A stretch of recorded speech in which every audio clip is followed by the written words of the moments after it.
The man's situation couldn't get any worse. Not only did his partner cut off his arm, but he was also abandoned by the rest of the escape crew. Desperate to survive, he stumbled alone to the riverside grassland. Suddenly, he spotted a cooler box. He dumped everything out of it and stuffed his severed arm inside. After 2 days without food, he started eating whatever he could find. Then, out of nowhere, a couple stepped out of their tent. Teabag grabbed a screwdriver and glared at them menacingly. The man froze in fear as Teabag took their stuff.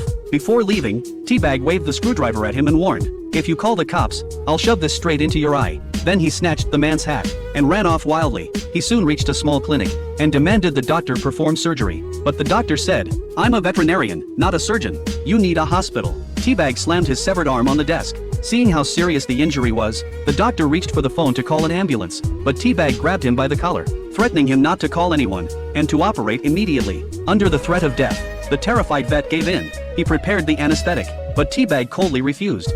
Do I really look that stupid? Sir, I cannot do a procedure like this without an anesthetic.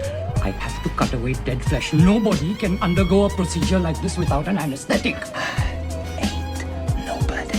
He truly was ruthless, cruel to others, and just as cruel to himself. Without any anesthesia, the doctor performed the surgery. When it was done, the vet even gave him some post-op medication. But instead of gratitude, Teabag tied him to the bed, injected him with a fatal dose, and left him to die peacefully. After cleaning up the scene, Teabag disguised himself as a doctor, stole the vet's car, and drove to Tooele to find the hidden $5 million left by Cooper. And so begins Prison Break Season 2, centered around this buried fortune. After escaping, the prisoners were relentlessly hunted by the police. They barely escaped by jumping onto a moving train. Later, Michael and Lincoln reached a lake, dreaming of the life they'd live once they got the $5 million.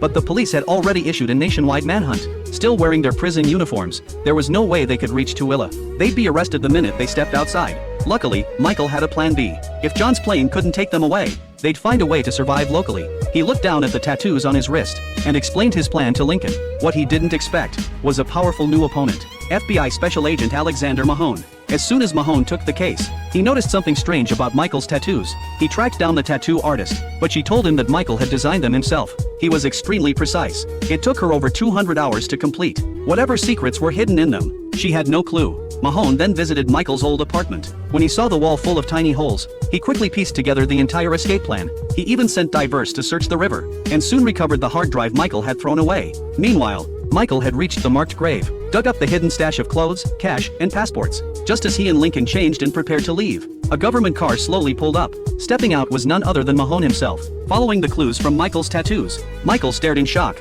Anyone who found them that fast was no ordinary man. When Mahone looked up, he caught a glimpse of someone slipping into the woods. He immediately drew his gun and gave chase. Fortunately, Michael and Lincoln reacted